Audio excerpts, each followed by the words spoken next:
Toshkent shahrida davlat ishtirokidagi korxonalar kuzatuv kengashlari mustaqil a'zolarining ikkinchi xalqaro forumi o'tkazildi. Unda davlat ishtirokidagi korxonalarni transformatsiya qilish, korporativ boshqaruv tizimini takomillashtirish va davlat aktivlarini samarali boshqarish bo'yicha amalga oshirilayotgan ishlar muhokama qilindi. Muhokama jarayonida bir yil davomida davlat ishtirokidagi korxonalarda korporativ boshqaruv, shaffoflik va investitsion jozibadorlikni oshirish bo'yicha bajarilayotgan ishlar haqida ma'lumot berildi. Ta'kidlanishicha, mamlakatdagi 3 ta korxona tomonidan kredit reytinglari birinchi bor olinib, xalqaro kredit reytinglari soni 12 taga yetkazilgan.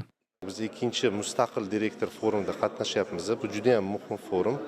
Chunki davlat korxonalarining moliyaviy, operatsion barqarorligi mustaqil direktorlar juda katta rol o'ynaydi. Birinchi navbatda o'zatsiz korxona bilan birga biz hozir texnik ko'mak rivojlantirish bo'yicha markaz tashkil qilyapmiz. U demak hamma davlat korxonalariga yordam beradi, institutsional nazaridan, trening nazarida va alohida o'zimizni mijozlarimiz bor davlat korxonalarida, ularga alohida biz yordam beryapmiz. Moliyaviy mustahkamlash bo'yicha, demak boshqaruv bo'yicha shuni biz albatta kelajakda ham davom etamiz va albatta yordam beramiz.